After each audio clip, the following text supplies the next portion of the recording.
in our joint workshops that we committed to this year. We will do self-introductions around the table and position on whether on the committee for budget, finance, or just board member at large. So. Joe Pickering, Hampden School Board member, just board member at large. Alan Gordon, I represent Frankfort, and I'm on the finance committee. Regan Nichols, Assistant Superintendent. Rob Frank, Winterport, Budget Committee. Rick Lyons, Superintendent. Heath Miller, Budget and Finance. John Holmes, Winterport Board member. Jane Dyer, Hampden, board member and a member of the budget committee. Great. So tonight, we've broken up the workshops as we described at our first meeting into, no problems, into packets, and we've tried to put them in groups where we felt we could get through the review and the process in one workshop session. So tonight we have 4 articles, and the first is Article 8, Student Transportation. Oh, we have agendas to circulate.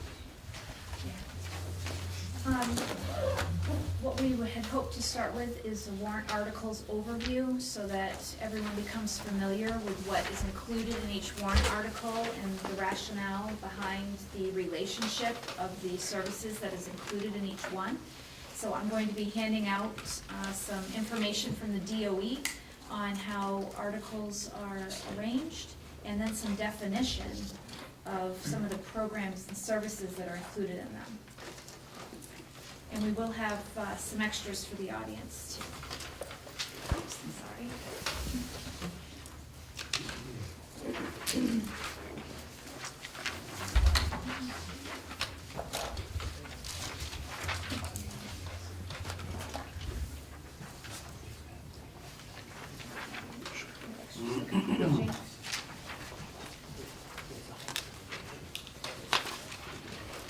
And I will try to keep up with projecting whatever it is that we are looking at so that people in the audience have a couple of means to be looking over these papers.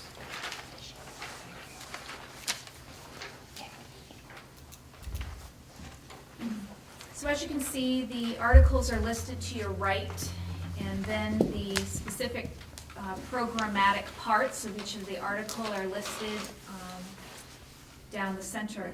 And regular instruction and special education instruction are pretty similar articles as far as how they are set up.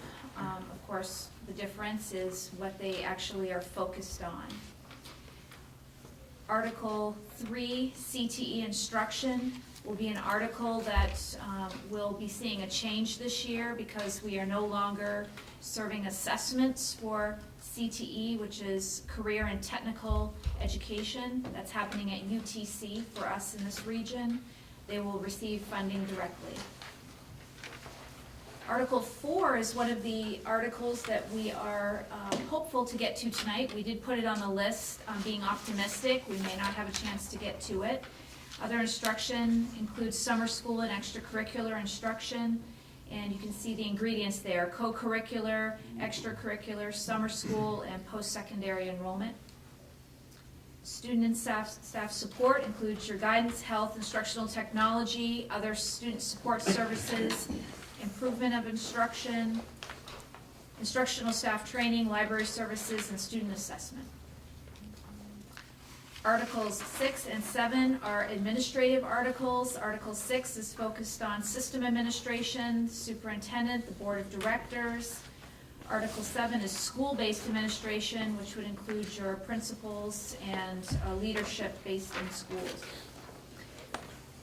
Article 8 we will be focused on tonight. That's transportation and buses.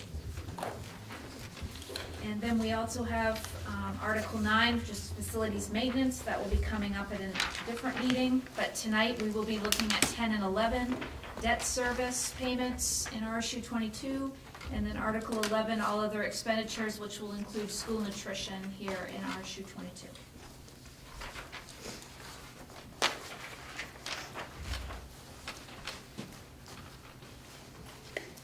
What I'd like to hand out now is just a sheet for you to have throughout the duration of the budget discussion process when we do this article by article. These are some further definitions of certain phrases that you'll hear, like improvement of instruction or instructional staff training. It gives direction about what should be included in those services. So what I'd like to do is give you this as a resource, and we'll refer to it along the way over the next several weeks.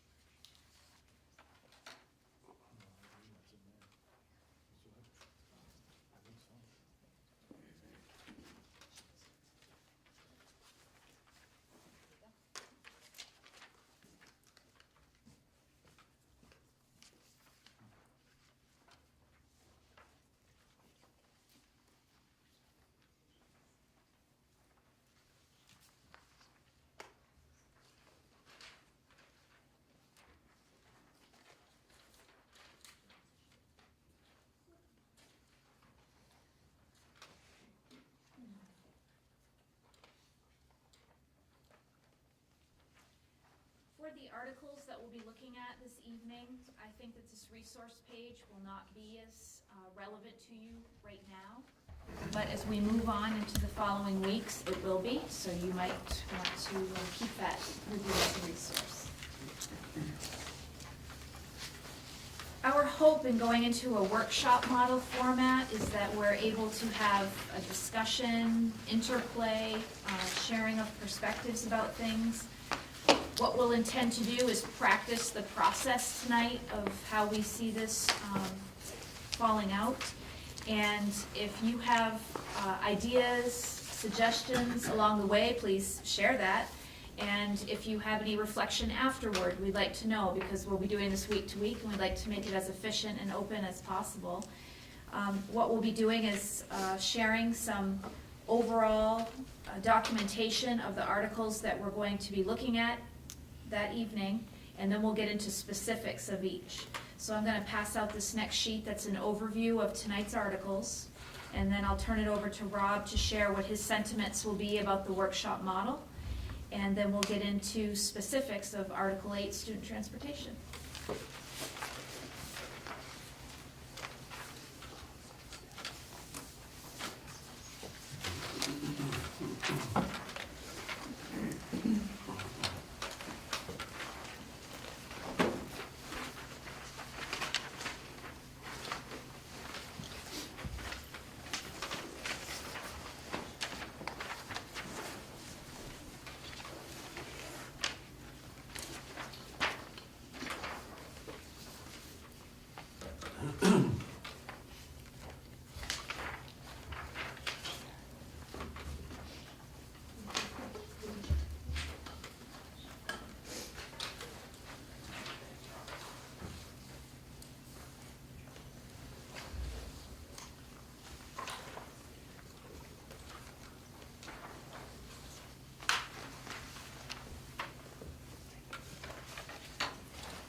So as we talked at the first workshop, one of the reasons for breaking this up into multiple sessions, the primary driver was a continuation of the transparency that we've been able to increase over the past two budget cycles as we went from a budget-driven model to sort of an expenditure-driven model, always looking back at trends to inform forward thinking, and then taking each article and focusing on the major changes, if there were any, and how that informed this year's budget. So I think this year was compounded a little bit by the fact that, it was compounded a lot by the fact that with the changing state formula, the increase in local revenue, and the mill rate that we talked about at the first meeting, all of which, if we did nothing, would have resulted in if we did nothing to change this, if we just carried the last year's budget forward and made zero change to any of the line items, we didn't increase them, or we would not decrease them. We found that the local impact for the assessment was about 6.4% per town. So we talked about that being our new zero starting point. I did have the opportunity this morning, as I was picking up additional papers for the nominations for renewing the school board vote. I ran into Phil Pachula, and I think we had a quick conversation, and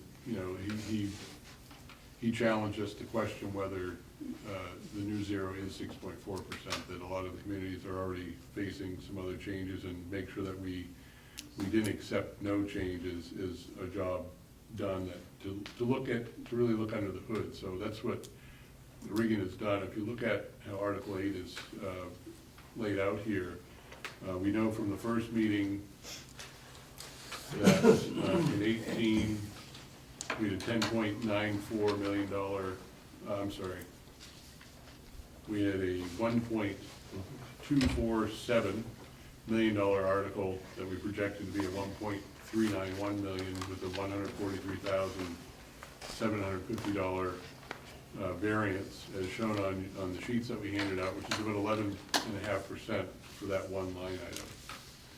So the first question is what changed? Where did that come from? And this is probably a good one to start with, because a lot of these are driven by negotiated contracts that are driven by fuel and other things. So Regan, will you go down through and share what the changes were that drove this? Sure. So for Article 8, we are facing an increase in the cost of our SEER bus contract. We're in a multi-year SEER bus contract. Next year, 18-19, will be our final year, but we did have a little over a 3% increase in that contract this year. That was expected. Also, we were approached by RSU 63. We contract with them for tuition student transportation from RSU 63, and they also transport students from Orrington. And we had a bit of an increase in that contract as well. We are looking at diesel prices right now. There have been meetings with vendors for diesel, and we see an increased price per gallon right now, and we aren't locking in at the moment, but we're certainly reviewing that decision. And so we are putting a bit in the budget for more than we have paid last year. So could we lock that in so we know exactly what it is? We can. We're discussing whether that is probably a good idea at the moment because of spring price fluctuation. Are we part of a collective, part of a larger No, we're buying not. group? We're not on the And diesel. just a comment on that, as I've talked to you about the regionalization application, purchase of diesel fuel is not part of that application right now, but the group is talking about, is fuel certainly a place that we could be looking for regionalization and increased purchase power. So that discussion is starting. Probably one of the most significant changes is that UTC transportation will now be a cost borne by RSU 22. We are projecting about $50,000 for that transportation. We send 2 buses to UTC. That was stranded out of Article 3, correct? Correct. We were carrying that as part of Article 3 in the assessment. past, that's our assessment. So it's not new to the overall budget process, but it is new to the transportation section because it was previously carried under the CTE, which is now no longer on our table. Correct. We have an innovative school in Bangor where our students are welcome to attend if we choose that is the placement for them. And we have been providing transportation this year because it was a pilot program. So we have moved some funds into transportation for students who are sent to the innovative school. What's an innovative school? The innovative school is a middle school setting that is being considered to extend to 9th grade. and it's hosted at Eastern Maine Community College by the schools that are in the Spruce Okay. Consortium. And it's designed to be more of a, I'd say, a project-based learning environment. Richard, would you add Yeah. on anything? There's a service learning component, that they're out doing work in the community as well as classroom work, a lot of hands-on things. They're taking advantage of some of the opportunities that are available at the community college campus. And so it really caters to students who have had difficulty in the traditional school setting. Yeah, it's an integrated approach.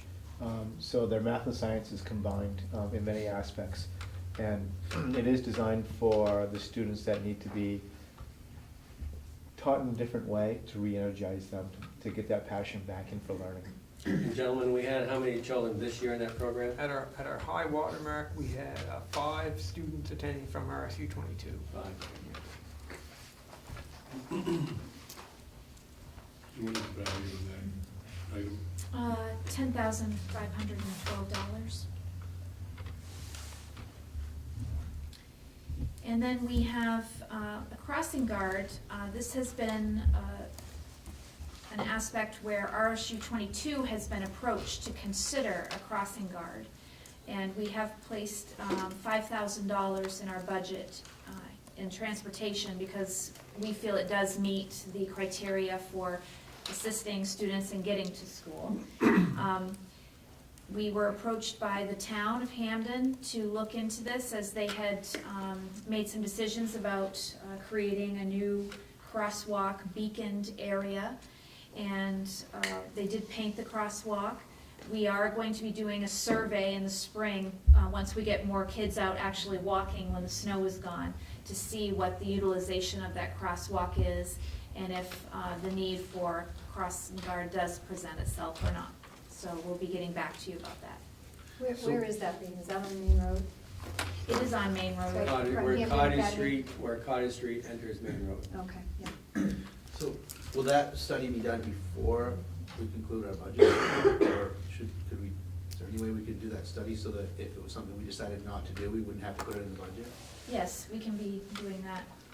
And already we've had, policemen is typically out in front of Weatherby School, watching for traffic, and they've been keeping an eye on what type of crosswalk traffic they've been seeing as well, so I'll be checking in with them.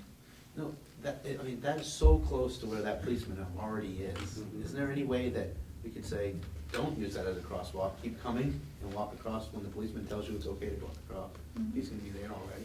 I think that is a recommendation we could consider once we see what the level of student use is and what other dynamics are out there with the crosswalks and the sidewalks.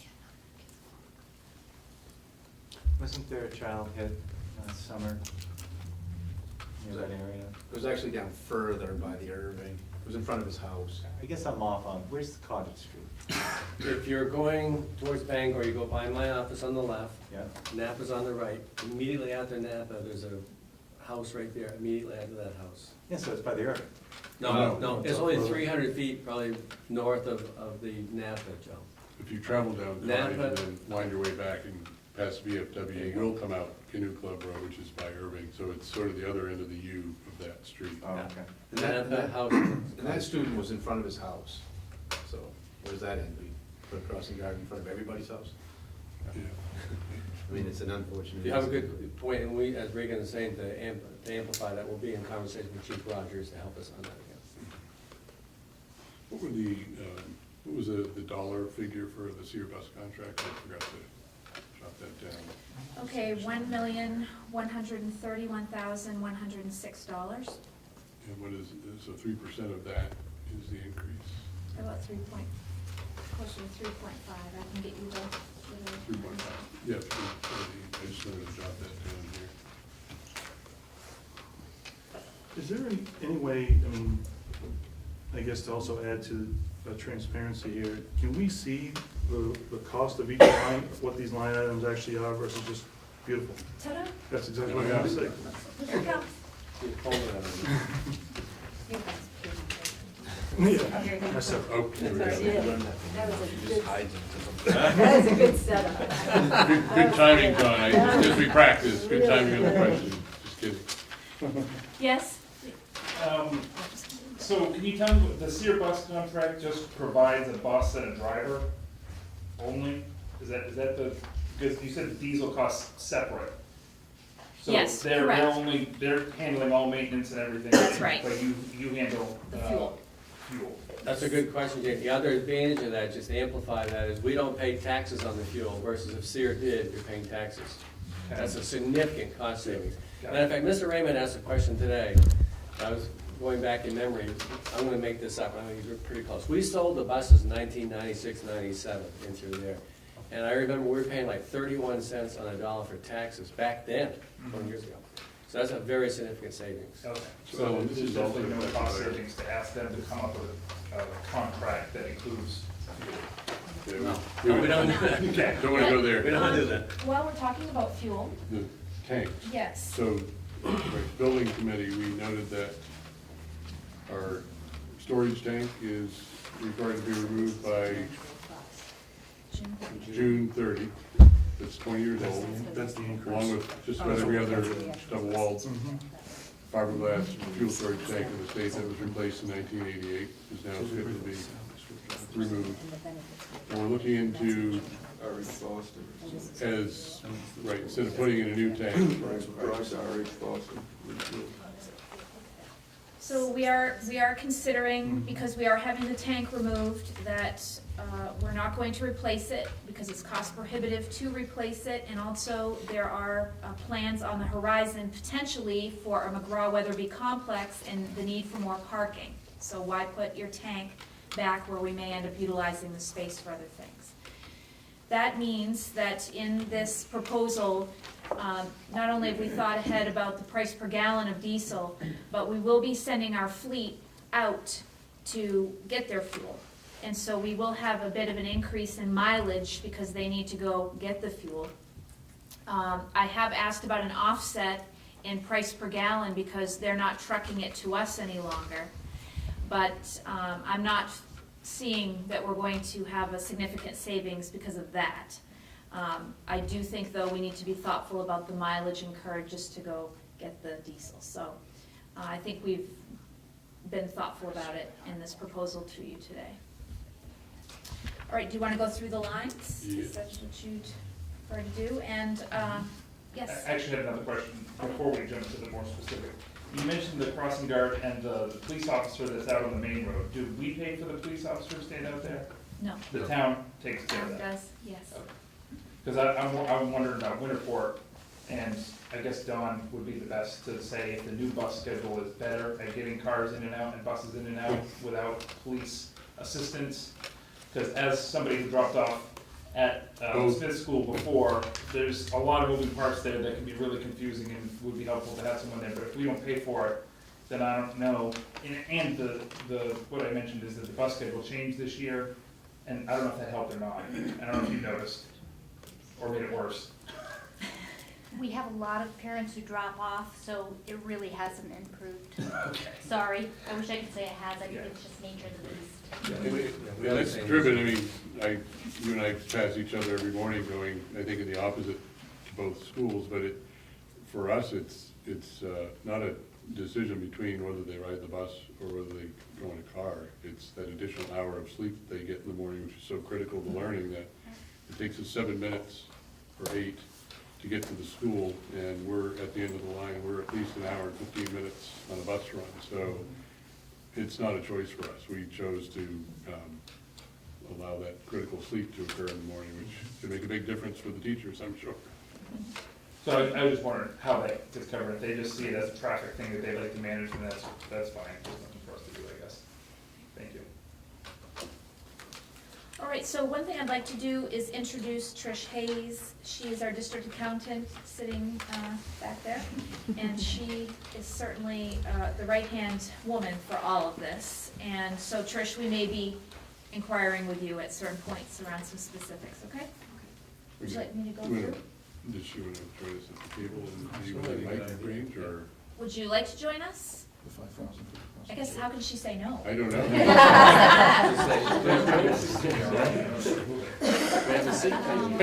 People hot seat right there in the sunlight. Alan's mostly from there.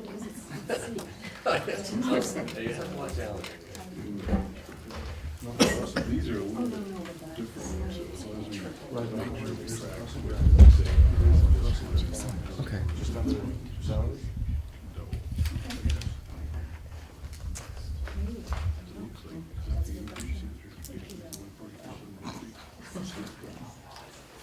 That's the major, That's the contract, yeah. That's the. right, and it's also, I'm assuming that the crossing guard salary falls under that very first line on the salaries then? Because I don't see crossing guard like listed specifically. right. Okay, can everyone hear me? Because I've been told my voice is often too soft. Probably a good problem to have, but not at these meetings. Okay, so transportation salaries. We are paying folks to drive vans from Glenburn to RSU 22, and that occurs because we're transporting tuition students. We're utilizing a district van, but we do pay them to do the literal transport. And you'll see that there are salaries there for that. And then we also have the built-in for the crossing guard. We can just bring up a point on your first point. In the likely event, or unlikely event, we have more Glenburn students, we may have to adjust that transportation figure next year as well. So in other words, if we double the number of students, we may have to have a small bus go versus van. So just know there's a potential impact on there, but we'll see that come early fall. Okay, transportation, we certainly do see an increase in benefits, and that is simply because we're bringing online the benefits for the drivers and also for the crossing guard. If the person ends up qualifying for benefits, certainly if they were just the crossing guard alone, no other function in the district, they would likely not qualify. So can you explain benefits? So if SEER is providing Right. buses and drivers, why are we paying benefits? Because we have drivers that we're paying who are RSU 22 employees who drive the Glenburn vans. Oh, the vans, Yeah. okay. So this Okay. isn't Oh. this isn't It's not serious. Sears. We don't pay Okay, Sears. thank you. It's our people. personnel. Yeah, that makes sense. Okay, now to discuss SEER, they are under contracted services for transportation. A lion's share of that FY19 proposal is the $1 million contract with SEER. But also remember, we're bringing online UTC transportation this year. SEER will provide that, but that will increase the contracted services line. And let me just make sure. So about 30, so if we were, you're saying we were a million roughly, and we were 3.5%, so 35,000 is SEER, roughly. 50,000. 50,000 is UTC. 10.5 is innovative school, Correct. and then there's a balance somewhere that makes up the. Yes. Yep. Gasoline and diesel, to let you know, we use about 60,000 gallons of diesel a year. Literally, we would say 58,888, but I will tell you, we will likely use close to the 60 because we'll be sending the fleet out to get the fuel. Okay? And we are spending about $130,000 in fuel per year in the past, but we will have the increase of use of fuel because we'll be sending out the fleet, of course, and also we know the price of diesel is looking as though it's going to be up in comparison to our contracts in the past. So is SEER okay? Because they don't know where we're gonna buy our diesel yet. So if it ends up being Dysart's, or if it ends up being, are they gonna do that for the same contracted price? Because every driver's gonna have to drive from here to there. The contract includes that you have time and mileage. So if we stay within the parameters of the contract, then of course it would just be the 1 million $131,000. If we step outside of that, we do have a rate that we pay, but this allows for a little movement in case we end up with extra time as well as the mileage. But Melanie and I have met. Melanie Van Aken is the manager for SEER on our campus, and we feel confident this will work out. Be nice to know what the annual impact is though on, just pick a distance so you don't really lock into one or the other, and identify what the added time and fuel cost is It's a on lot an of annual miles. basis, because as we are informing our campus plan, if like we're looking at everything else, if we're spending X $10,000 a year on time and fuel versus not putting in a fuel tank, it probably will pay for a fuel tank in less than 20 years at some point. Obviously, right now, we don't want to put it, putting on the building committee, we don't want to put it somewhere where we're going to have to move it, but we probably want to keep that. If it doesn't make any financial sense, then it doesn't make sense to look at a tank and keep doing what we're doing. Are the buses housed in Old Town? No, they're housed right They're here. housed here. Right across from Weatherby. Okay. So as Rob was telling, I'm going back to my running days in Hampden. It's about 5 miles from my house in Hampden, out there, R.H. Foster's. I'm guessing, Mr. Raymond I'm guessing about 4.5, 5 miles one way. So that's a bus making 10 miles a day? Each bus.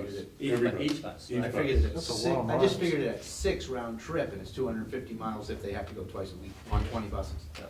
So if it You could double have, that. we had what committee does that fall under, the building or the budget or That's what I mean, finance? so We'll- it'd be nice, wouldn't we'll flip a it, coin, if get a look at that. Rockcliffe's or Irving had the physical capacity, it'd be great. Right. I mean, we do all of our buses, I think we do all of our fueling, Nick, don't we, at RH with Rockcliffe's, with our vans and things? That'd be great, but obviously they can't accommodate the buses, so. So it's way out to McCall Road there, whatever Yeah, it is? yeah, that's where RH Foster is, yes. So it's about 6 to 10 miles around That's a here. lot of miles. Yeah. So, yeah. So we'll have to monitor that through the course of the year to judge the worthiness of that, or other options that may come about. We can probably estimate it too. Yeah.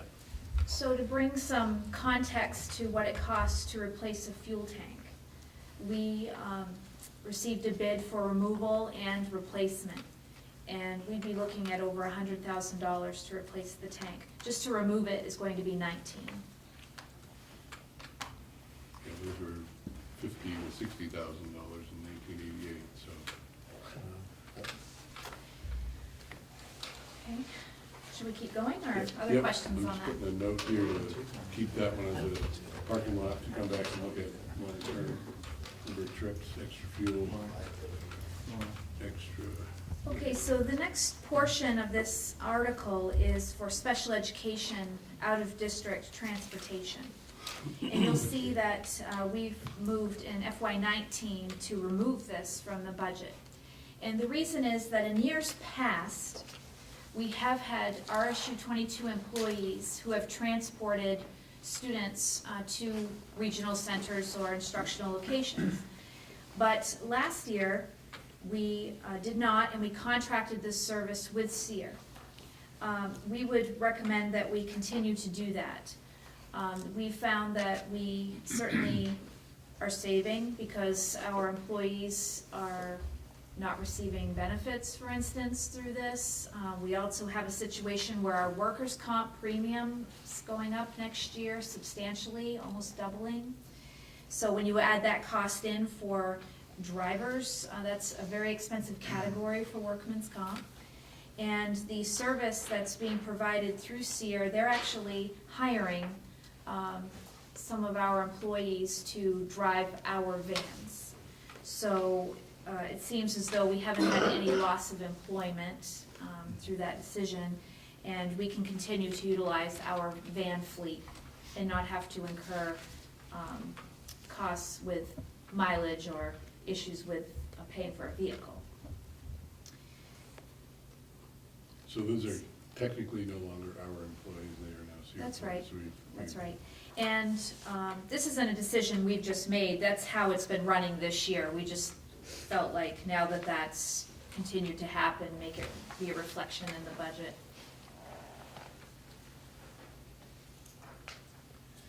Regan, do we have any monies in the budget in anticipation of having to add a van or two next year?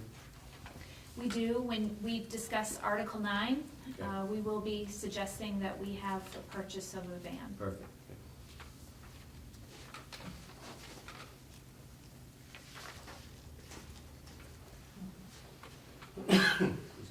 Trish, is there anything you'd like to add?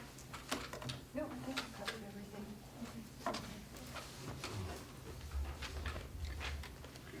So we've got a placeholder for diesel fuel, for the buffer and cost difference. Yes. Thinking back to Heath's question, having a number of years is critical when you lock into that too. You have to, kind of like playing the market a little bit, you have to anticipate, but RH Foster is very good with this. They'll give us an element, a comfort zone, an estimation when we should do that. Well, and it's critical, but it's also critical that we do it, so we know, Absolutely, even if we lose a little money, we know. Absolutely, It has to that's be- right, that's right. At least That's right. 2 board meetings. I mean, if we were to do a lock-in, I'm assuming there's a premium for that. Maybe not. A what, Joe? If we do a lock-in rate for the diesel, there's a premium for that, correct? What do you mean by premium? They charge us to do it. To charge Oh, I in order see. to have the contract. Yeah. You know, to have a fixed Yes, rate. that's correct. It's gonna be more than what the That's current right. market rate is, and Yeah. it could be less, That's it right. could be more, Yeah. but it's gonna be. That's right. Unless But they the good news is Unless they it's lock not. into the future for that, then they sell Right. it to the next guy who comes in a week later when the price goes up, and then they sell our. I don't deal with it directly, and correct me if I'm wrong, Regan, but I think in the past, you lock in for an amount, like we purchased 85,000 gallons. Right. Well, I recall at least 2 meetings over the past couple of years, where Emo would share with the Yeah, board that, exactly. we locked into fuel today, the good news was blank, or Right. here's where we're at. So That's we've right. been- We've done pretty well with that program. Yes, we have, yes, we have. No, if there is, it's not a lot of cost if there is, because they are guaranteed that. That's right, that's right. The only problem is if the price drops, Right. we're locked, but it doesn't go up. You can't look at Right. Well, it's the same thing for number 2 heating oil, is it not, Regan? We lock in there, right? The premium is if the price goes down, we're not going to hire them. So with our 5 schools, we do that, because obviously we don't have number 2 here, so that, there's an element of predictability on all of that. Much like you probably do at home if you lock in your prices, right? You know, except we have a few But- more gallons than you do. Well, we could wander into the land of talking about Article 9, but we won't. We're locked in on propane, we're not locked in on heating because we don't think that we'll be using a substantial amount of heating fuel next year. It's $12,600 for the RSU 63 contract. That's for transportation of tuition students. 12,600. 600, okay, that was the missing number, all right. Yep. Gotcha. The second item on our initial handout, increase of RSU 63 contract. And that's, again, that's a different up on that. revenue On number. that. That comes back now to us.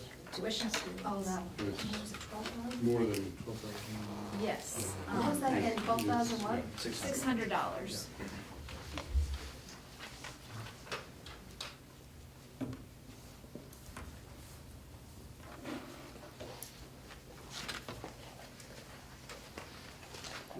And that's the one that they drive them so far and then we pick them up from there, is that the one you're talking about? So pick them up at Brewer High. That's the one, yeah. Brewer High, right? Across the street. Across the street.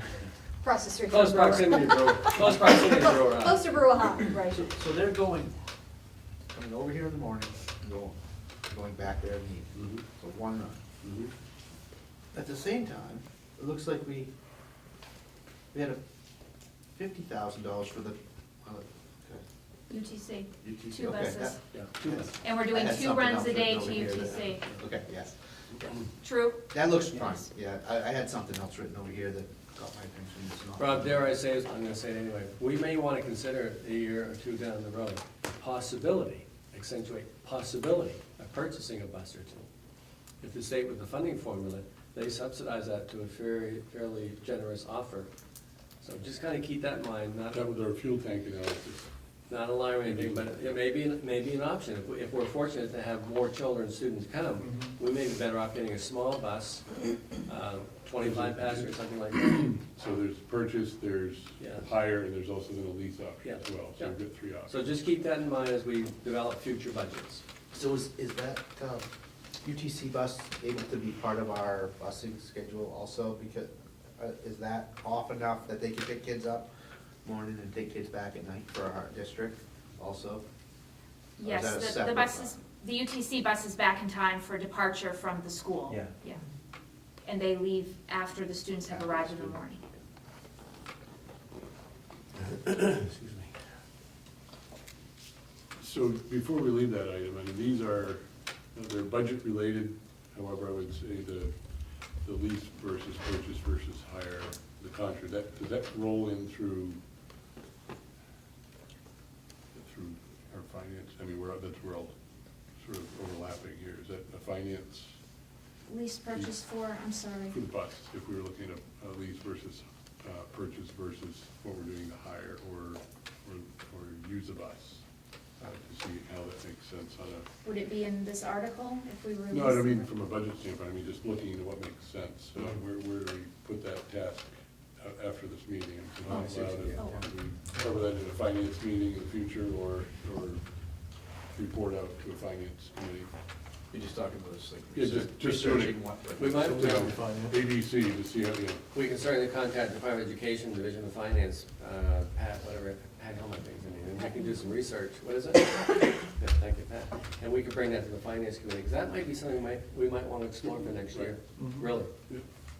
I think we've missed the opportunity because you have to Yes, that's apply correct. by, I think it's November 1st. It's been 20 years or since I've done 15th. that, so I'm out of the loop on that one, but Yeah. it might be something within the next 2 or 3 years we look at, yeah. well, it's usually what happens is a fundamental change in the rules. And it's Exactly. Things either purchased, sold, or leased, right? So, Right. Exactly. all right. So that, I mean, that covers, and then we talk about the decrease. Does our Sears bus contract include insurance, or is that something that's covered separately? I, of all things, don't have a copy of the contract in this binder. I believe that it does, but it has a substantial number of expectations, and I'll look into that. We'll follow up on that, Joe. That's a good question. I'm looking at Trish because my guess would be, the right to guess would be all-inclusive. The contract is all-inclusive, but we'll follow up. Joe. It's a good That's question. another thing, when we ever get to the finance, because that's an additional expense would be. That's right, yeah. You didn't contract buses in RSU 19, did you, Trish? No, I haven't. To be a stickler on our summary sheet, which I know we were copying over for our summation, we had a difference of, was it 50 cents? But I think we Okay. transposed the number, just to Okay. be accurate here as we go down. So there's a difference of It's, 50 I cents? think we had a 27 here and a 77 here. Okay. Our variance is off in Article 8 though. By 50 cents. I had $191 off. We have 143,941.73. And then up here, it's got 143,750. In the one that was in our, so 143,750 is the contracted services, the delta. That was, Student transportation. was the highlight. Oh, you know, you're right. So the total, the variance is actually the 143,941. It's off $191. 73 or 23, because we had, this is our, Okay. our summary. I think we just pulled the wrong number. Thanks, John. So this is right, this one's right. Well, 940. we have a deviation of 50 cents, so we'll figure out where 77 is Versus 27. that, with the $191 All right. 23 So cents. My we'll guess is, check on that. my guess it's this one, because we were narrating that and using that as I would. under the slide. Yeah, all right. Article- So any other questions on Article 8? Jake? I assume this is just to maintain status quo, no like extra late bus from Wagner or That's right. field trips included or anything like that. Correct. That's correct. So, before we leave Article 8, there are other opportunities for us to cut costs in this article, because anything that, we know that at a net, currently a 14.9 local assessment, that we need to look under the hood of each category.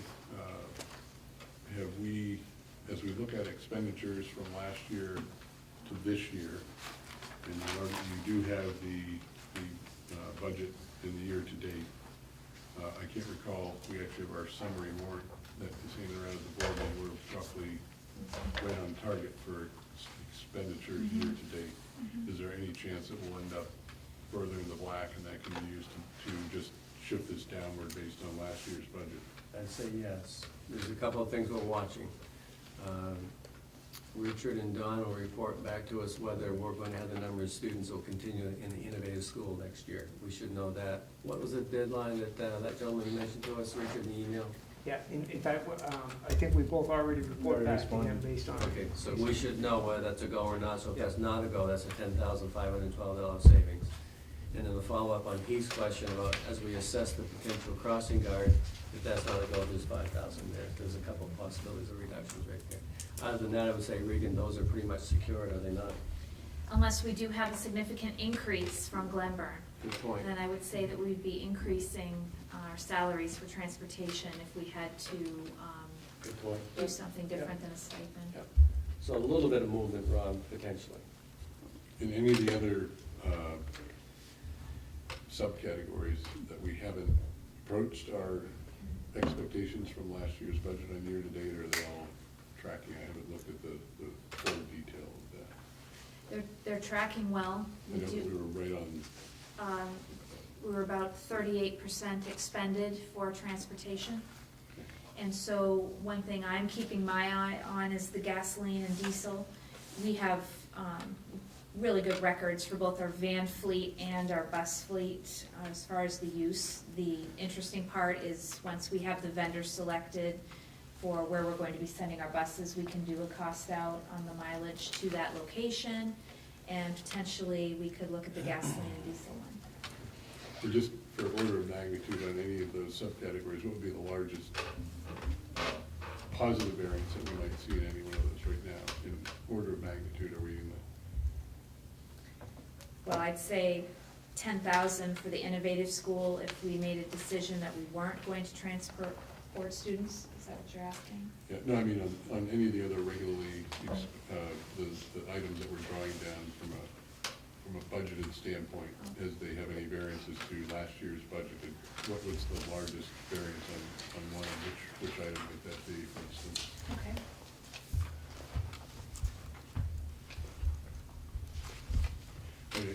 Thinking of it as a bookend, if we could find $143,000 savings somewhere, we'd be in a great starting point. The problem is, I don't think any one of those have any near that movement in this category. I'd agree. Not that magnitude. Does SEER have a number per, a cost per mile they charge us? They must have a formula that they figure, maybe they don't share it with us, but. They charge. I mean, ultimately, they're probably charging us a cost per mile. They don't really care how many kids they pick up, they care how many miles they drive, but do they share that with us? Yes, that is delineated. We have that. And let me see if I can find a report that would share. While you're looking for that, Regan, Trish, are you, years ago, I mean, maybe one or two, Emil used to share with us the transportation costs statewide. Do you know, are those figures available? Each district or region had a cost per pupil on transportation. We don't need to find it tonight, but based on his question, we might want to bring it to the next meeting. Well, with the parent drop-offs increasing, the ridership decreasing, I agree with what you're saying, that they may not drive as far, or they drive the same amount, but they're also not starting and stopping nearly as many times.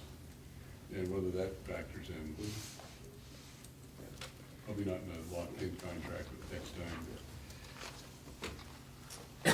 And that expires this year, Regan? This year. It expires, next year is our final year of the contract. So June of 2019. Mm-hmm. So there's some time on this probably ahead.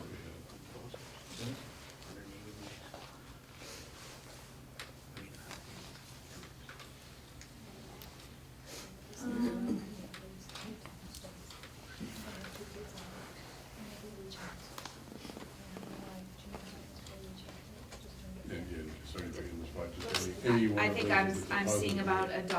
a dollar per mile, $1 per mile, and then we're playing, a rate for driver of about $20.50. And then we have wait time factor, of course, that's multiplied by the hourly rate. That's the one that might.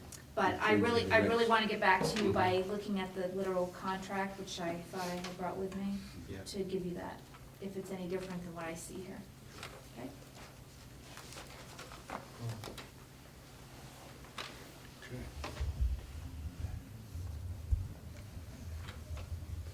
So pending the, when will we know the answer to the innovative transportation program? Dawn and Richard, when will be the final decision on the innovative school? Is that this spring? Yeah, that'll be this spring. So what they're going to do is collect anticipated enrollment data from all the sending Yeah. schools, and then look, I think they wanted to have, they had 12 at last camp, Okay. and that was not enough Yeah. to ensure. Is that a mid-May decision, do you think? I think it'll be made a little bit earlier than that. Okay. So I know one of the things that they're also toying around with was that their math instructor also has just resigned. Okay. So they're looking at the replacement of the teacher, plus whether or not there are enough Okay. students to keep So you can afloat. keep us informed on that timeline associated with Yeah. that, okay, good. Something we might want to do, because I know you have quite a few moving targets in every warrant article, is maybe just bookend where we think we're at. So Yeah. right now, we have the worst case of 143,941. Correct. We might bracket that and actually include a line that shows the lower amount, which is the 130. So in some of these other categories, it could be a larger number. Yeah. Good point, yeah.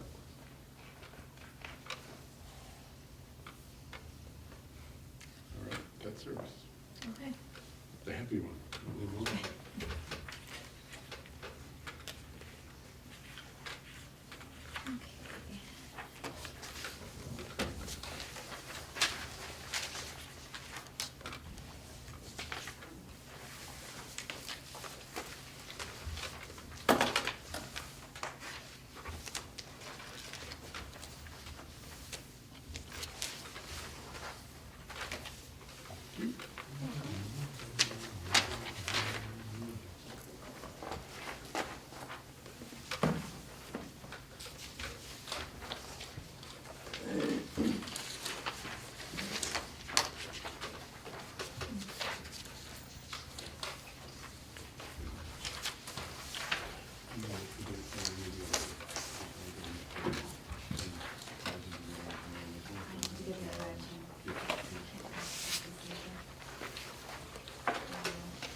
Exactly. That's not right. Okay. I'll make sure I'm giving you everything that we need for this.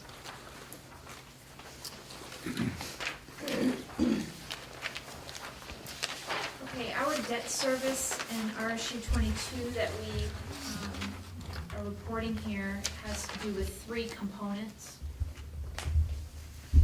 We have debt service on our 279, which is our funding formula ingredient sheet, and that is Frankfort school flow-through that is included with a principal of $59,560.37, and then 2 interest payments that are about $16,499. We also have Hampden Academy flow-through state debt service, $2,036,882 for the principal payment. And then 2 interest payments per year, one of $599,586, one of $577,944. We also have local Hampden Academy debt, which is $308,750 for our principal payment, and $178,489 for the interest payment on that local debt. What was that again, the interest? 178,489. And my apologies that I don't have a copy of this to hand out to everyone. I can get that posted for you all. Okay.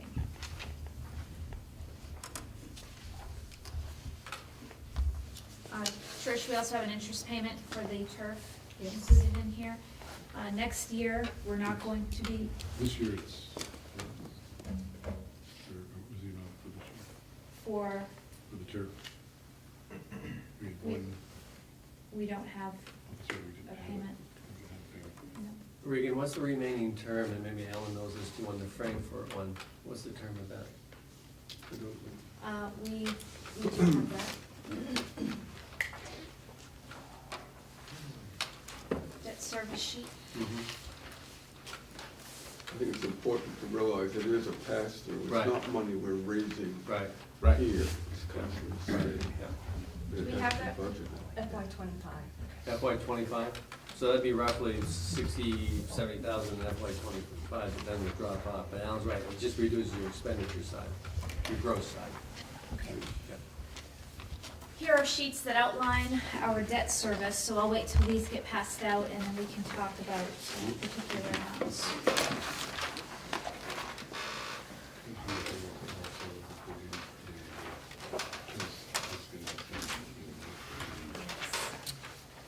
That's true. That's right. This-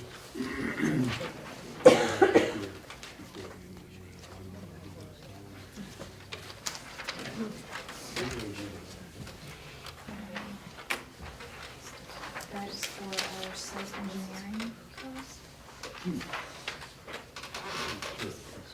Stand up. Capital outlay.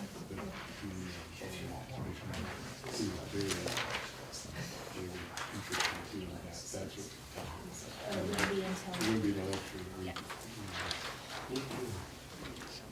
Okay. So what Rob and I were just chatting about is the turf, and so I'm gonna speak to that quickly because I wanna make sure people hear what we're chatting about, and then we'll refer to the sheet. So the replacement of the turf and the lighting project will not incur a principal payment next year. We will be having interest payments based on our seeking of a bond anticipation note for short-term financing leading up until October and November. And then we will have the Maine Municipal Bond Bank issue a bond to us, and we will pay a May interest payment next year. But ramping up in 1920, we will be seeing bond payments of principal, so that will come online in our debt service schedule much more substantially than it will next year. And do we have an order of magnitude for that we talked about in the building committee? Do we remember that? Yes. Just thinking ahead, not, obviously we have to solve this year's budget, but knowing what is going to happen next year too. Is it 84. 84-ish? Mhm. That's completely a ballpark figure, but, Yep. So, okay. are we budgeted here for the bond anticipation interest, that's here? That's not on this schedule now. We'll wait until we get the Do we actual know what it figure, is? So and there then we'll will be load an it on. increase to that line. Right. So this is a comprehensive debt service schedule. Not all of the debt that you see on this sheet is included in Article 10, because debt service for your buildings for which you've bonded money is what shows up in Article 10.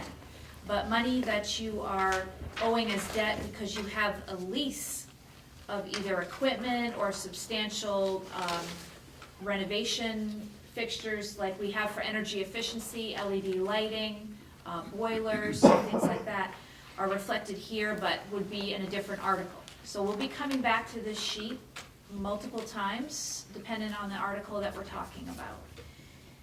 But what we do want you to know is that the debt service we're talking about today is included under state-approved and referendum-approved debt service. So we're about halfway down the page. And you'll see that we have what's called a Q-SCAB repair from FY14. Those were renovations to 4 of our 5 elementary buildings, including updating security systems, roof repair, some classroom renovation, some flooring changes. Then you'll see Smith School addition renovation, that has come off this year, so we've paid that as of the conclusion of this year.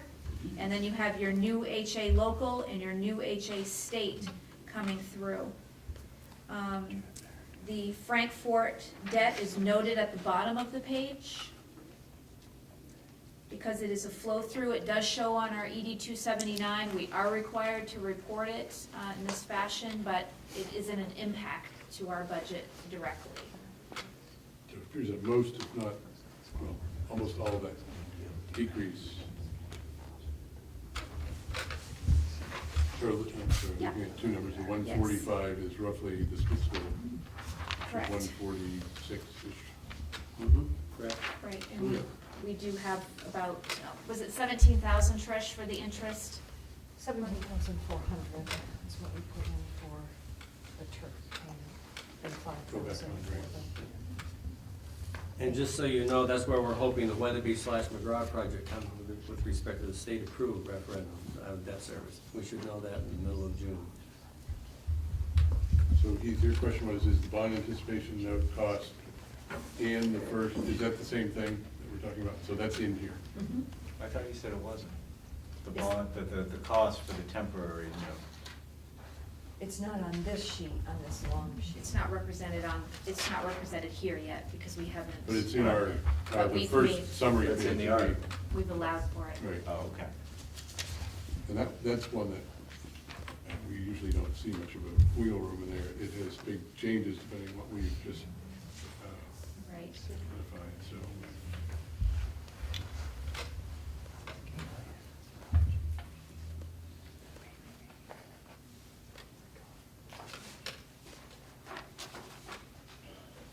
So we have two numbers. And the one we carried at the first evening was a decrease of 195, 91509.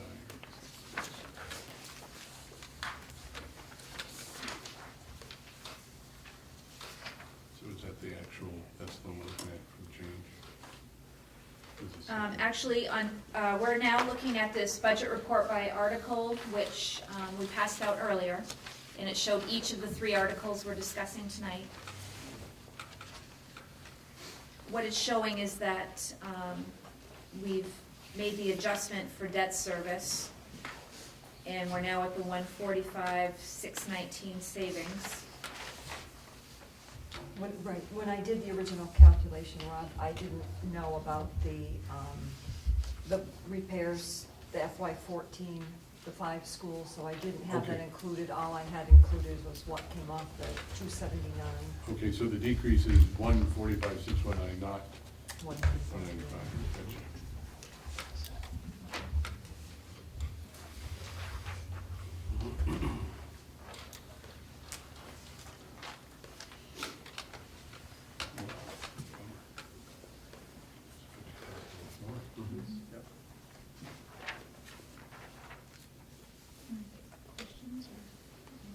Right, are there any other questions on Article 10?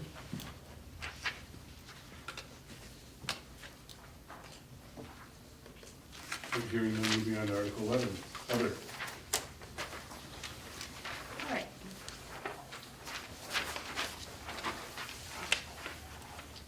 So Article 11 is utilized in RSU 22 to capture funds that could be dedicated toward offsetting costs of the school nutrition program should an offset be required because the program doesn't break even or is substantially in the hole.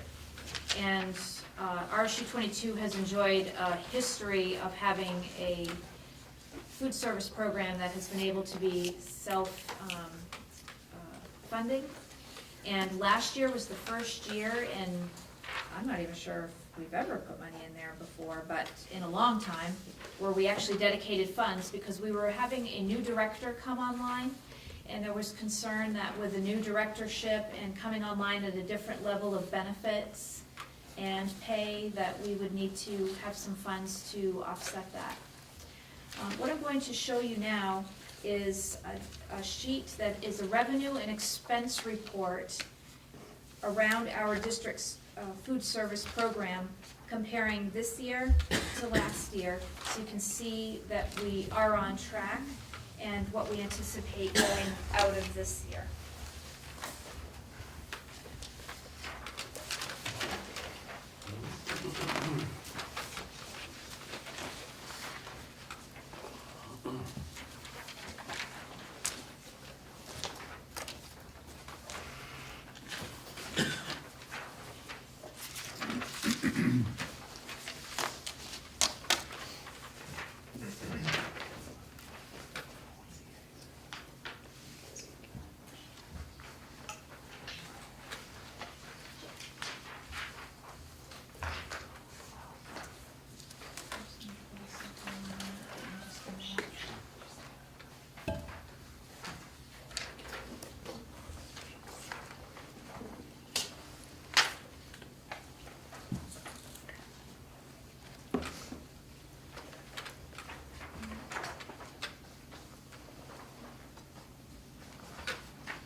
simple.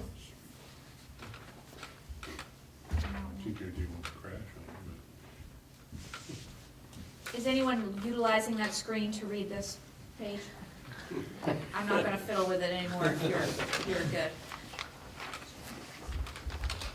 So of course, we will be looking down at our fiscal year 2018, which is the second set of data on the page.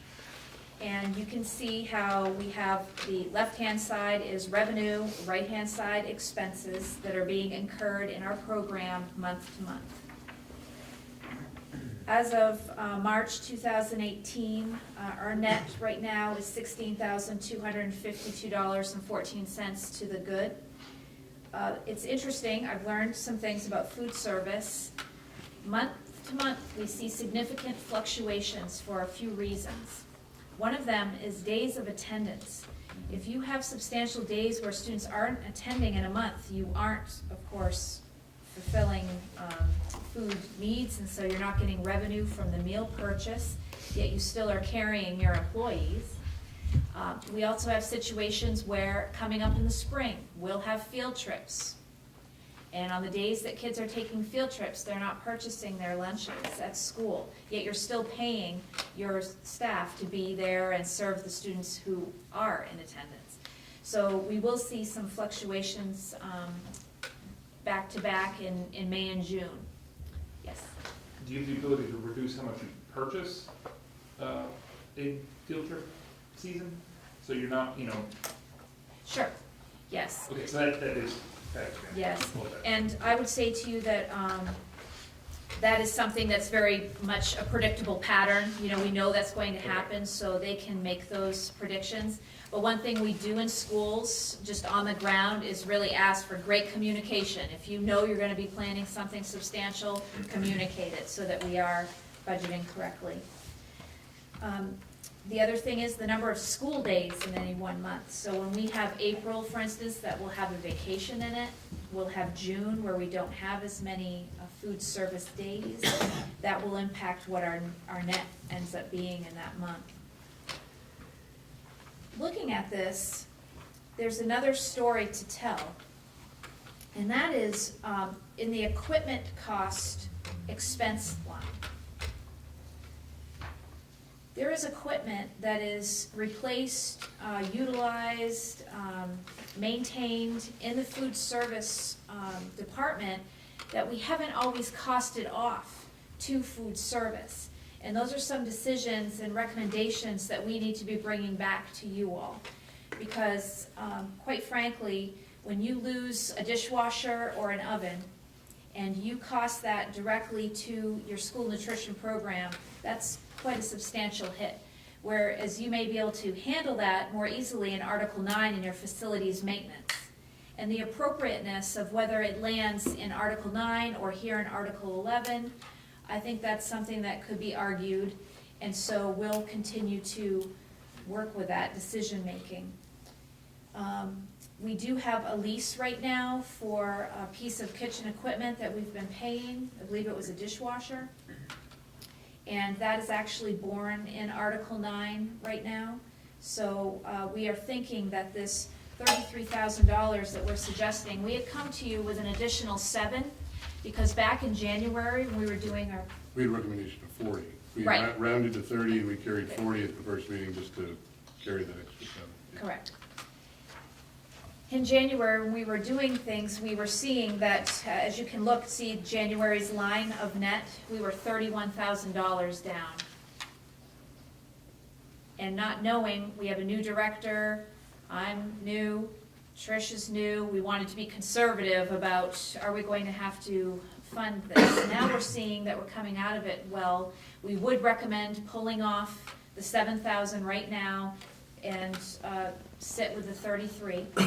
But we do think we need to be paying attention to this for a little longer and decide if we can even peel off more funding from this article and suppress the amount that we're asking. What order of magnitude do you think on that thought? And then to Joe, are we looking Well, at? I'm going to deflect to Trish because she is my We're just bracketing, conservative. if the high might be 33 now, we're gonna do this with each each warrant article, what might the low increase be, or even a decrease?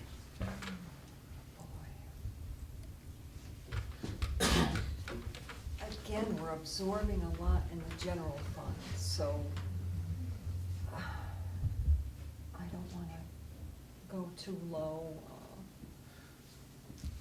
We can update it at the next budget meeting too. I'm just thinking as we, in fact, we need to do that as we go down through these, to keep track of where those are at, just the order of magnitude. Okay, as long as our feet aren't gonna be held to the fire. That's right. and Yeah, things we have 5 more I'll meetings give to you a get these right as 15. information. And also, I'm sure a conversation with Kathy could help us on that as well, Kathy, our director, and see what she would recommend. And I would like to be conservative around this, because look at the pattern of net. The pattern of net that we see is that we just came out of our best month ever. Yet we're going to face a month, April, with a vacation in it. We're going to have May, where we'll have substantial field trips, and we have Memorial Day, and we have in-service, which I think sometimes changes lunch purchase. Then we're going to have June, where we don't have many school days. So if history is the best predictor of what's coming next, we probably aren't going to see months of $42,000 net, so But let's be cautious. something's not right here, because if you look at labor, and I wasn't really looking at food costs, but if you look at labor in 17, so in October, we were $3,000 more less than 18.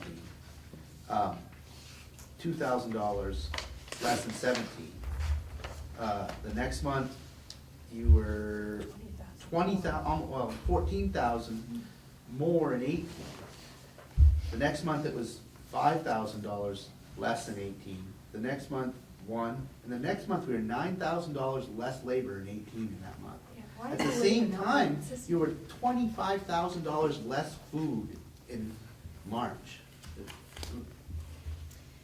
I'll tell you that what I believe about the food is that Kathy's been doing a really good job of inventory and trying to be sure that we're utilizing what it is that we have, and also trying to make sure that we're accessing as many different programs as we can.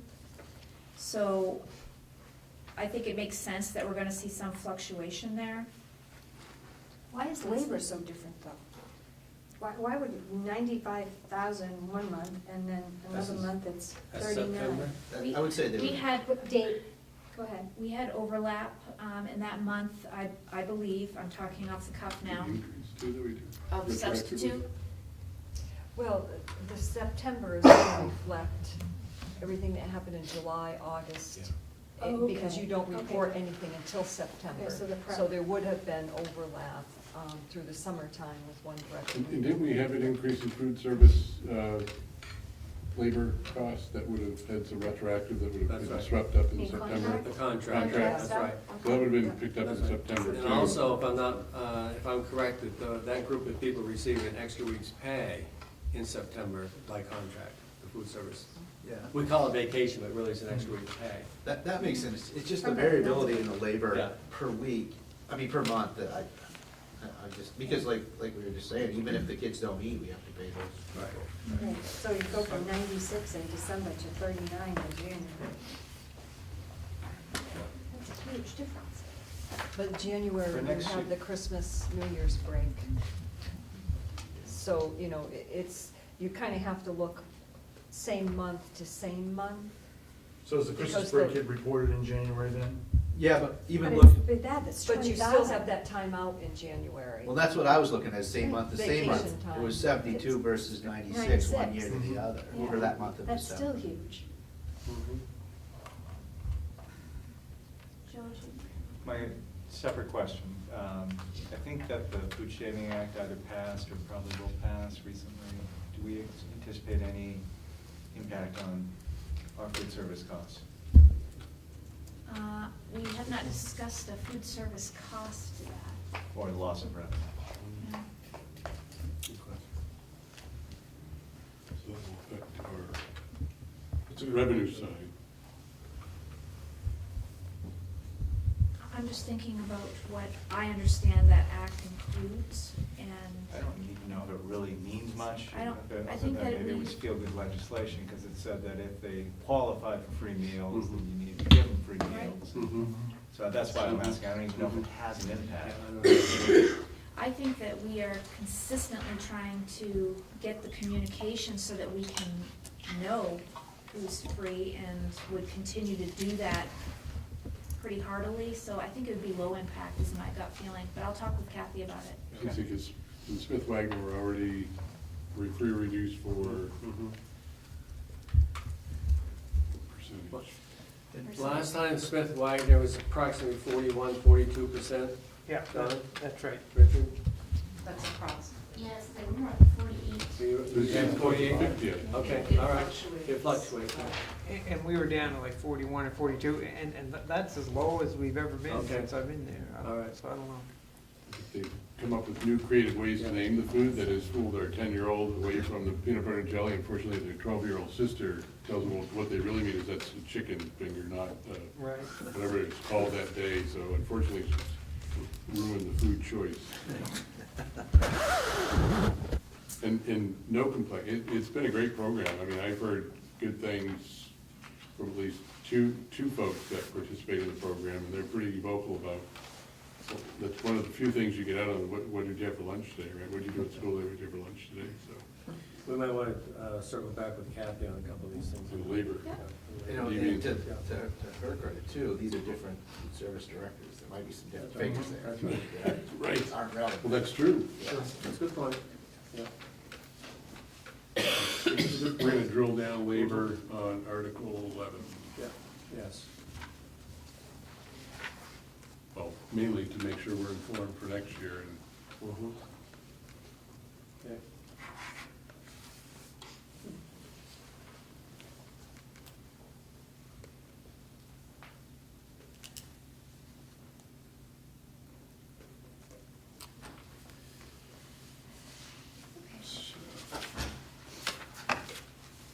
so we'll leave that at 33, no brackets right now. And we will modify 11 to 145 next. Well, the proposal is actually 40. We have a question, Jake. Yeah, I guess I would just say, can we be as conservative as possible in putting the cost in the budget and not relying on students to have to pay the revenue we get from selling food to students? You know, us as all the taxpayers absorb the cost more than, you know, bring that number down in the budget and count on that extra revenue.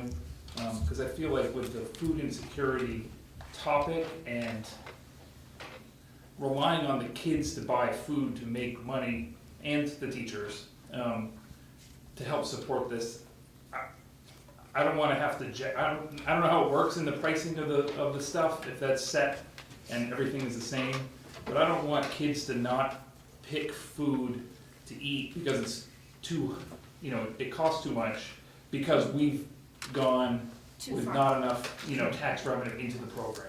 That's all so it's exciting that you have a net of 31,000 right now, but on this item, it seems like everything we can do to subsidize the food program so that there's plenty of options for plenty of kids to get plenty of food, I think it's important. So keep that in mind as we talk about this, and especially since this is such a relatively minor part of the overall budget.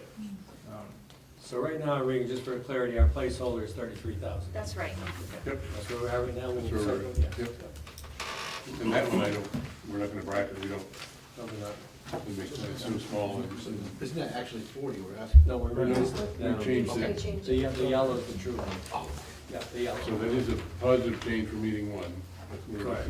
gonna hedge any more than 33 Yeah, at this that's point. correct. So we are at 5:23. Do we have time for delving into Article 4? Need some? Right. Bonus round. I just need to ask Trish a question. I mean, are we, so what about the third, if we're 20, actually, and Wagner, Smith are 50, yeah. population wise, is that part of our total population of free reduced? Can't be that high. 20%. So you're just talking about the aggregate student free reduced is maybe 20% of the total population. It's gonna be higher than that. No, it's gonna be higher. Well, the high school is, yeah. Not about you have to stand up. Actually, the high school would give us a Third good grade? idea. If it's 50 in the population, so 28 already is higher than it. Bill, do you have any speculation on what the high school pre-reduced lunch rate is? I don't know No, I that. don't know. Participation rate. 22.57. Well, there you Oh, go. there you go. Wow. It just came to me. You wanna round that up? Okay. So what is it, the aggregate, is it Yeah. around 30? It's 25.35 district-wide. 25%. Just the aggregate participation rate for free reduced is 25% of the whole Yeah. population.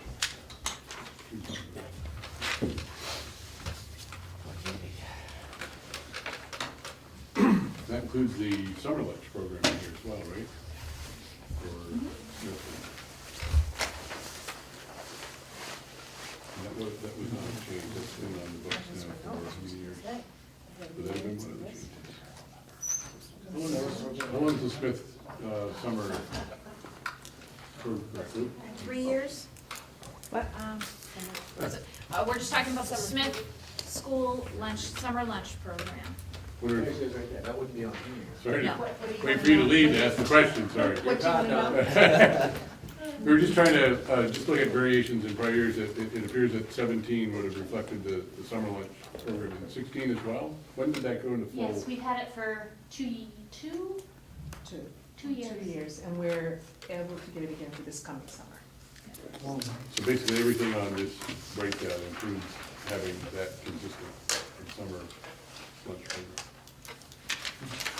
Well, not if this adds up the way it is. If this is added up by the month, and there's no summer months. in it. That's right, because not you just don't week. report, you, That's the the last. September. So is that So September? They're putting everything on September, September. June, July, August, Right, oh, it's in July, September. August, Okay. and September, so that's. There you the go, full there's cost. another good explanation. Okay. Yeah. So you're not making any money in July and August, but you have those labor costs, you know, you have no money coming in until you do the claim in September. All right, so we're now going to start in on Article 4. Article 4 is other instruction, components of Article 4. Just Grab my, here I have my little sheet, make sure I get it all through. Got too many papers. here, co-curricular. So we have our co-curricular, extracurricular, summer school, and post-secondary enrollment. I want to draw your attention to the screen for a moment. You don't have this sheet tonight. This is posted online. It is part of the presentation that we came to you with last week. And for Article 4, we had brought forth a projection of an increase for this article, and you might want to write this down on your paper, of $41,788.17. You see that on the sheet we've handed out to you, we don't have an FY19 proposed figure yet. The reason for that is that many of the aspects in Article 4 are salary, benefit figures that we need to work with, and we're here in part to have discussion and perspective sharing around that. What we can tell you is that we can talk about some fixed costs that we have, like supplies and equipment, dues and fees, transportation, officials that we hire for things that will be important to make sure we have reflected. So that 822,199 that's up there, Yeah, let me jump in for just a minute, because I copied and pasted and we ran out the door. That budget figure for FY18 that's on the sheet that Regan passed out is wrong. that 1,247,000, that's not the correct amount for FY18. So just please ignore the It should budgeted match, amounts at the top. right, it should match that number up there, the 780. It's 784, 1097? Right, Article 4, yes, that was FY18. I was trying to save a little time here, I apologize. You can't blame me this time. So the FY19 is 822199? Next time, Probably not. I'll Is throw that it. 22199? Is that the, 822-199.14. That's what we proposed last week.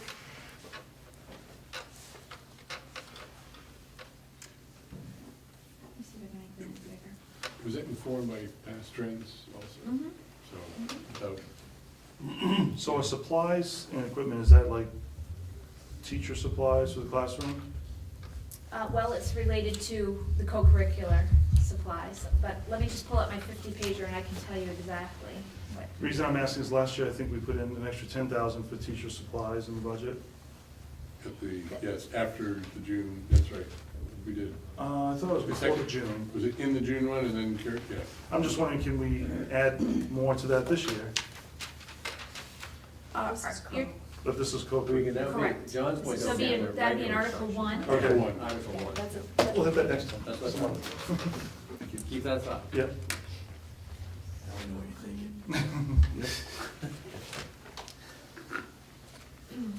So supplies, though, that are in this article are athletic supplies for each of our schools that sponsor athletics. You would have dues and fees for our schools that have memberships to certain affiliations due to athletics. We also have supplies for co-curricular clubs, teams, and dues and fees for those co-curricular groups as well. There are times where co-curricular and of course athletics need equipment, and those lines are in Article 4. And then we have services that we purchase for athletics. That would be primarily your officials who are refereeing games and so forth. And then we have athletic transportation in this article. And that's one, Regan, if I could add, that changes from year to year, as we witnessed last week, the board meeting with the robotics team going. We have 2 or 3 DI teams you're gonna see at our next board meeting win the nationals. So on any given year they may go, on any given year they may not go. So, right, we're talking about budget to cover the cost, what we're not talking about is the revenue side, which Correct. is sponsorships or other things. That's part of the final equation, but setting these warrant articles up, we're not backing these numbers down by that change in the revenues. That's correct. So as far as planning for some of those things and what have we looked at in the budget, I think that the patterns of past expenditures are what we track in order to decide what should come next. We look at, are we continuing to have the same athletic competitions, degree of need? It certainly has been the history that our athletic budget is covering what we need, and we've been able to work in the parameters. Even when we have championships and tournaments that we have to cover, we're able to do that. The purchase services for officials, I will say that we are having a situation where I think many schools are facing this. It's hard to find officials for some events. And so we're having to pay a little bit more mileage at times to get the officials to us. We're lucky because of the region we live in. There are people that are generally around. But the most substantial expenditures we have, of course, are the stipends that we pay for folks to actually mentor our teams and clubs. And then we also have facilities rental in this, when we have to rent other spaces for athletic competition, that would be like the hockey arena comes to mind, or when we have ski team and we're sending them out to a mountain, we have to pay a rental fee. Do you pay to the pool for the swim team? Yes, Okay. for example. One thing I wanted to mention that's in here is the $30,000 worth of participation fees that our high school students have to pay to participate in a high school sport. And we haven't talked about it lately in athletic committee, but in the past, we've talked about trying to eliminate this. I mean, these are the people that are taxpayers that built the school, that voted to put that turf in, and now we're asking them to spend upwards to $150 a year for their child to participate in 3 sports. And unless something's changed, we're the only high school in the Cape, well, not the only one, there was, I think Brewer was charging like $15 to participate. But other than that, we were the only ones, we were the highest at $50. I believe there's some, Is part of that driven by the bench strength or the width of the teams? Because we didn't have A, B, C teams. We had one team, or we had no team. Hockey was volunteer. I mean, that's all grown. The whole program has grown, and we've broadened it out. So some of that has a cost that we didn't have. and that's true, there's huge, I mean, I think we have huge opportunities. Yeah. But I think a lot of schools do. Or the last- MCI just announced today that they're cutting their B basketball and something else, that due to enrollment cuts, but I guess it probably has something to do with budget as well. I mean, it's not just shortage of people, especially not basketball at MCI, I'm guessing it's budget driven as well. Low enrollment, MCI. Enrollment, I'm sorry, yeah. Yeah, but not middle school. No, middle school. And over the last 15 years approximately, we've had the user fee in and out, in and out, in and out, probably 3 times at least, if not 4. And we must have a fund for those Yes, who we want to do. participate. Yes, we do. Okay. Yeah. And that do they have to apply, or just Mr. kind of? Mr. Lauer, How basically, does that work? the funding to support those students that cannot, Bill, can you address that? Yeah, basically, a student would just identify that, I mean, it has it right on the form, identify if you need support, and we pull that from a fund that we have designated for that specifically. Right. I want to make sure there's plenty of that. Yeah, but, you know, with people's pride, the way Oh, it is, yeah. there's many people that are paying it, that probably can't afford it. That's right. Are you on athletic Yeah. committee? So what is the trend right now for overall health of programs? Are they booming? Are they? I think they're very good. I mean, like, we're looking at putting lacrosse in, and volleyball. So there's still growth. Yeah. There's growth, it's not just over. Right. So we have a 5.35% increase on the wall. So that's placeholder. And just to accentuate, Ron, if I may, what Regan pointed out, the stipends, that comes through the collective bargaining contract that we're processing right now as well. That's called the infamous ERP, remember the ERP? Established Relative Position acronym, that's what it's called, that's how we pay our coaches and advisors, the ERP value. Is this one just based on looking at a delta from the prior year, which is the same factor increase, just as a placeholder, roughly? Yes, roughly. I know Trish did take some time and had looked through for an average since FY16 and looking at cost Right. trends, so. It's not an even number. I know on the placeholders, we had even numbers purposely, so we knew that they were, this one's pretty specific. Excuse me. So on the, again, not the budget side, but the revenue side, what could be done to maybe temper this? We're talking about 2 distinctly different things. We're talking about maybe more funding for those that may not be able to versus paying more to cover the increase. And obviously, those are 2 totally opposite scenarios. In the athletic committee's conversations, were there any, on the revenue side, were there any things that fell out of that that we need to keep track of when we get to the final budget assembly? Well, we do have a contract with Coke that we've just recently signed, and that will be bringing us approximately, Nick? 9,100 91 a year, for 7 years. 7 I years. believe. So, What was that before? We had one before as well, right? It's been continuous, we just, Significantly I less. think it was like 60,000 Okay. over the life of the Yeah, contract. yeah, it was minor. so that helps offset Yep, yes. 25% of this change.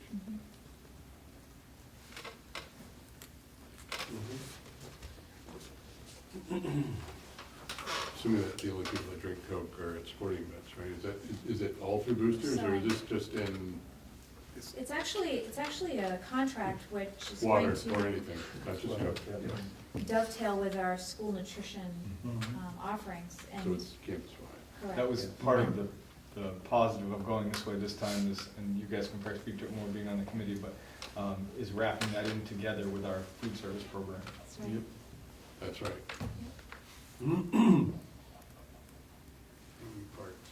We're not selling soda, Water. that's right.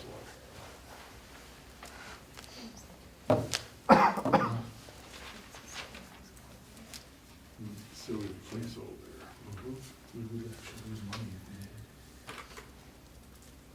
It seems like the category that you get created, not even have an increase if we were. I don't think so, it's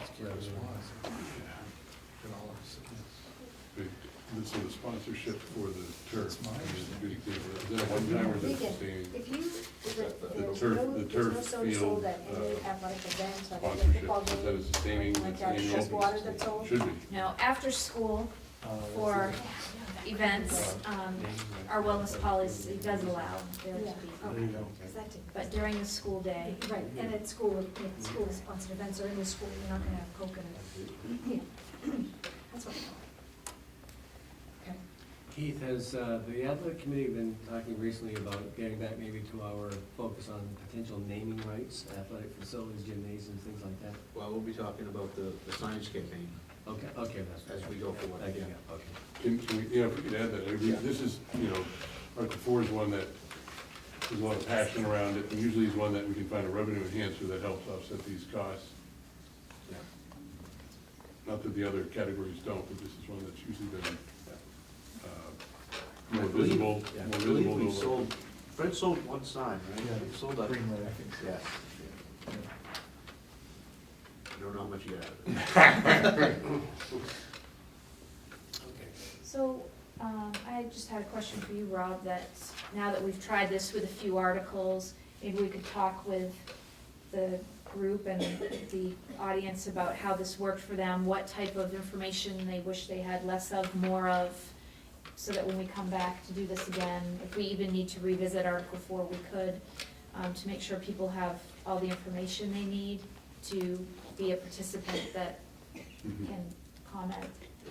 So I know some of these are moving targets, Mhm. and having been in the room as we're looking at those moving targets come through, I mean, the biggest help, I think, would be having the numbers, to the extent possible, with these major pieces, so we're not all transposing that down if it's possible, just the big numbers. The organization, okay. To the extent that we know, and if there's a couple of blanks that Smiley throws out as we're gaining, some of them will be blank until, but if we know the order of magnitude of some of these, because I think we're all arriving at the same, we're all trying to do the math and trying to scramble the numbers and. It's great if we get it for each line item, Yeah. the actual numbers. Again, Yeah. I know it's moving target, but as specific as we can. And put a And I plus or think it's- minus if it's a moving target, and Yep, we know that, yep. because it's Yeah, I still, think it's really important if you really highlight the things that absolutely positively can't change. Those are, They they give us, yeah. cannot change, the contract was sealed, that cannot change. Mhm. But there might be some other things, so you can delineate. that. Sometimes you don't know which is, static and which one is a little variable, so that, for me, that would be a little helpful, so I know, well, you know what, like, we can maybe the crossing guard thing's not gonna need to come into play. So you know that could be a help. 'Cause we gotta find some outs. When we get down, there's not that much we Yeah, can I change know. that we You have to gotta- work on. You gotta find some, some that can, Yeah. because we do need to find them. Most of our contracts, I presume they just have a hard stop, they term out and then we re-advertise. Do any of them have a continuation that, for instance, if ridership is way down and we have 1 year left, can we renegotiate an extension of another year with new terms for the last N second to last year, if it's favorable to the school I district. believe we can, yes, we have the latitude to do that, yes. So maybe that's one that, after we do the math on where they're gonna be getting fuel now, Mhm. is that could, Does Sierra ever Switch it the other do way. Yeah. You said a cost saving, bus routes. Do they do that on a regular basis, or do they always stay with the same one? I mean, knowing what the ridership is and knowing where the kids live, after you've registered your new kindergarten students or pre-K students, whatever, however that works. Do pre-K ride on the school bus too, or is it a separate bus, is it? It's separate at the schools. BRA has the 2 separate half-days. Right. The times that they run are different, but the afternoon pre-K students can ride the bus home. I think it's like maybe 6 or 7 students, it's not very many. Other than that, they have to be brought by their Correct. parents. Yes. In Winterport, we provide transportation because it's a full-day program. Okay. Regan, following up on Jane's question, does Sirius use any Do they do technology? metrics or Well, there's- have some any districts sort of have, some districts have the Anna- GPS maps, if you will. Does Sirius? something? So every single month, we receive a very detailed report, and I can show you one of those today. And it gives us the breakdown by grade level of how many riders on each route. Yep. I've been really impressed. Melanie will call me and just say, listen, we're seeing this pressure on this bus run and not on this one, we're gonna make the move. She contacts all the parents to let them know. It's wonderful. So the tracking that's going on through SEER is substantial, Right. and they are making That's really- decisions based on maybe that. It allows us to look Maybe in we on it can too. It's control set it. over every month. Right, because They they're in can business to control make kids money. in the bus, so- Yeah, so, they're not gonna be saying, we could get rid of this run because that would get rid of this route. Be good I for mean, Melanie to give an overview to the board, that's They're great. a, It's an excellent idea. they're in the I'll business send to make around one money. of the reports, so you can just see a sample of what we're getting.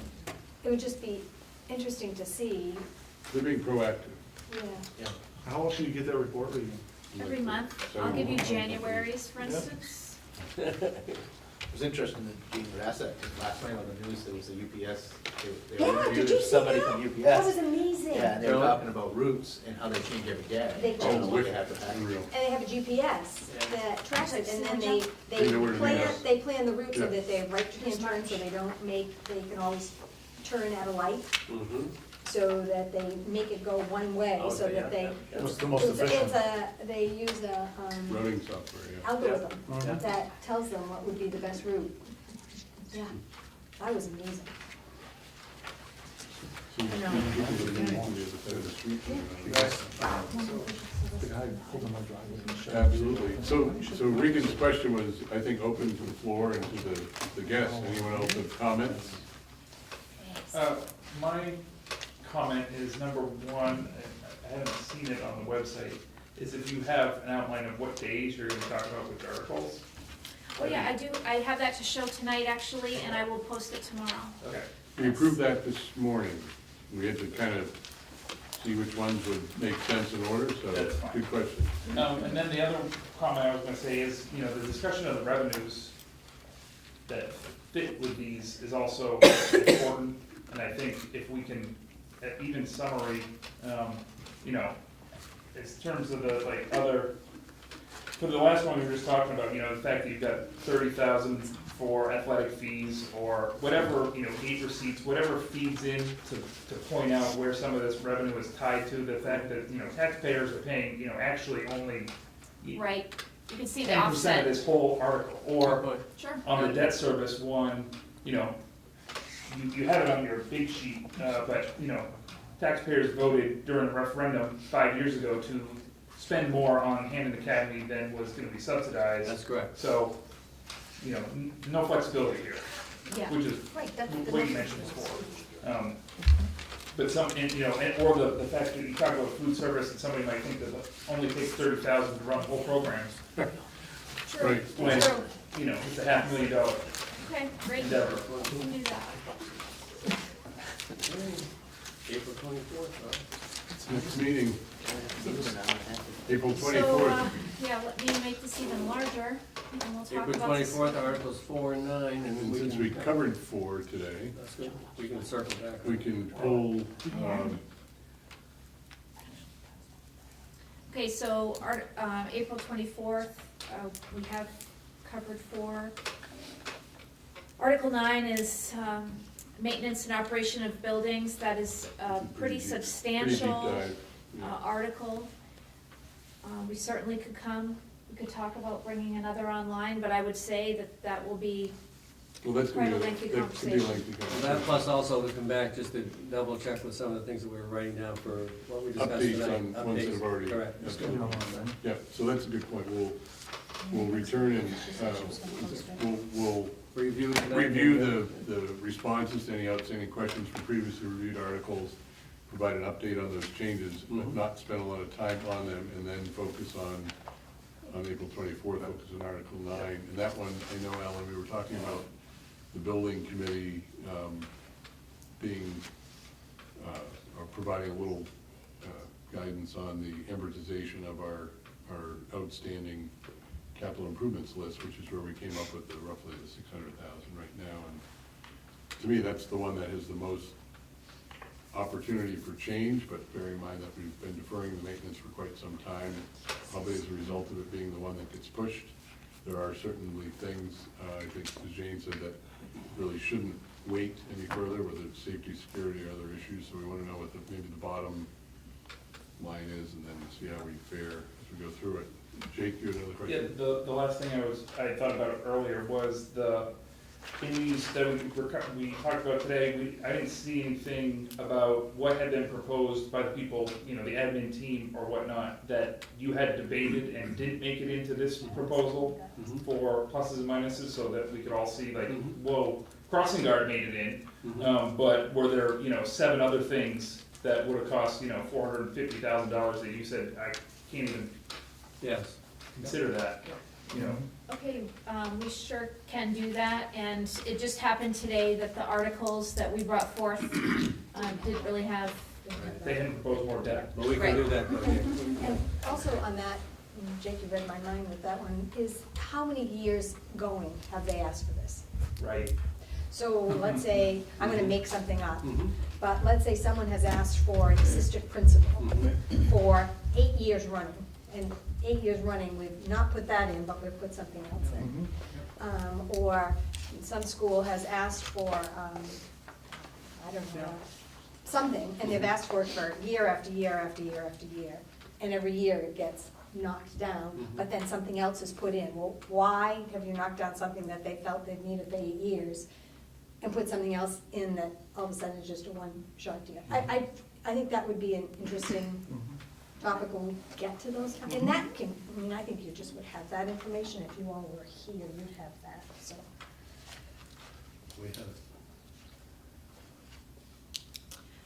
All right, so just to go over this, because you don't all have this on paper, and I apologize, I will post that. So, we're looking at 9, the week after vacation, because we're not meeting next week, because of spring break. May 1st, we'll come back with Articles 1 and 2, which is regular instruction and special education instruction, and that will be the place, John, where we've had the supplies conversation. May 8th, Articles 6 and 7, those are both administrative articles, both for system administration and for school administrators. And then May 15th, we would have an overall budget presentation aggregating all the information that's been decided upon from these workshops. And we would also have a presentation of salary and benefit projections going into FY19. And then Wednesday, May 16th, we are looking at the budget recommendation at a special board meeting. That'll be when the board votes on On the the budget. May 15th budget committee. Correct. Hopefully, Right. the approval and recommendation That's right. approved. We're gonna remind us all these, I think it's $72,000 lingering out there for revenue that will come in if the application of Spruce is approved, right? Yes. And I think we'll know that around May 1st, so that's another revenue placeholder. Could you repeat? Yeah. We have $72,000 of revenue that's contingent on the Southern Penobscot Regional Program for Children's Exceptionalities application that we submitted about a month ago. So if that's approved, thumbs up, we'll have $72,000 that we can insert as revenue that's not there right now. Where would that go in? Is that revenue flows in as where? State money? Yeah. State money. Oh, I see what you're saying. But I mean, it offsets the expenses in the Yes. article.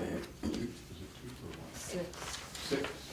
Is it six? Oh, yes, the system administration money, $46 a student, that's system $72. administration. Oh, right, that's the, Yeah. the regionalization, yeah. 72,000, there, approximately. I think we actually highlighted some of those wish list items in our kickoff workshop. Why? That's good. I think when we did this last year, we also had sort of, well, last year we had, what's the budget gonna be, roulette. But we also did some of those others that I thought we kind of kept our eye on as they became concrete, we were able to say we finally locked in, so that's a good thing. Maybe to have that as a side, not a sidebar, but as a sort of, as we open each one up, say, here's where we're at with these other places. All right, motion to adjourn by the budget committee. Who's the only other, you're not on the budget? Jane, second. All right, all in favor? Adjourn. Thank you, folks.